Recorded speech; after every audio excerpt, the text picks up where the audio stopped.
House of Shadows. I never expected to inherit anything from my grandmother.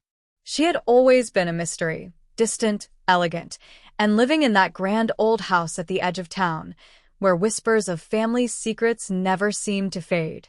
When she passed away, I thought I'd be left with nothing more than memories. But then, the lawyer handed me a key. "Your grandmother left you everything," he said. "The house, the land, and something else. You'll find it inside."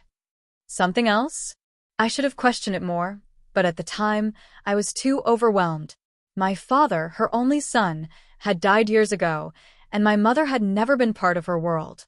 Now, at 24, I was the sole heir to Blackwood Manor, and I had no idea what secrets were waiting for me inside. When I first stepped into the house, it was like walking into a different century. The massive chandeliers, the dark wood paneling, the scent of old books and polished floors, it all felt frozen in time. But something was off. The staff, who had stayed to maintain the house, watched me with wary eyes. The housekeeper, Mrs. Henshaw, handed me a note the moment I arrived. "Miss Evelyn, before she passed, your grandmother instructed me to give you this letters immediately." I unfolded the yellowed paper, my heart pounding. "Eleanor, if you're reading this, then my time has come. There is much I never told you, but the house will reveal the truth. Trust no one, not even those who have lived here the longest. And whatever you do, don't open the study door after midnight. There are things in this house that should have stayed buried." My breath caught in my throat. What did she mean? Why wouldn't she have told me this when she was alive? And why, of all things, did she warn me about the study?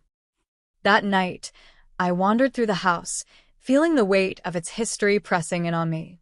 The portraits on the walls seemed to watch me, their eyes filled with secrets I couldn't understand. And then, at exactly midnight, I heard it. A soft click. I turned toward the hallway and saw it. The door to my grandmother's study, the one she had forbidden me to open. It was slightly ajar. Every rational part of me screamed, "Don't do it." But curiosity is a terrible thing. I pushed the door open. Inside, the study was untouched. Bookshelves lined the walls, and the heavy mahogany desk sat in the center. But what caught my attention was an old wooden box resting on the desk, its lid slightly open. I walked toward it, heart hammering. Inside, I found letters, hundreds of them, and they were all addressed to me. I sat on the floor, trembling, as I read the first letter.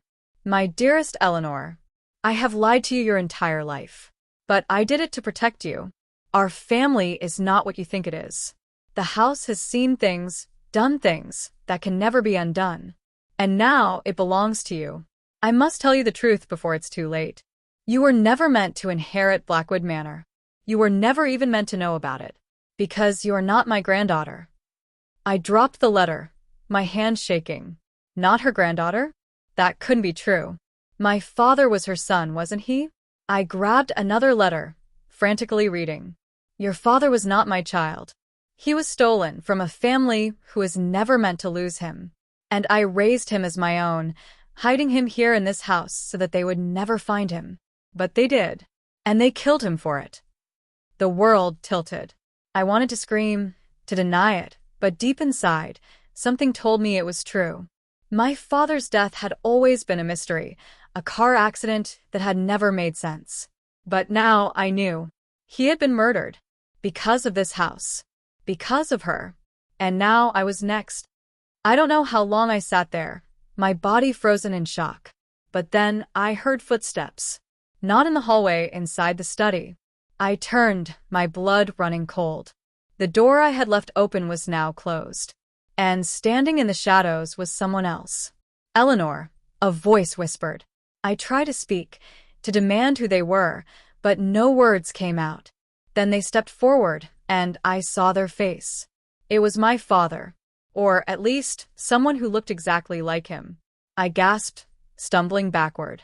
"No, you're dead." I saw the reports. He didn't move, didn't even blink. "You need to leave this house. Now." My entire body was shaking. "Who are you?"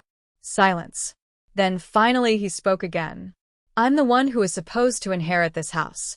And then, just like that, he was gone. The door swung open, the cold air rushing in. But the box of letters was still in my hands. And I knew the truth had only just begun to unravel.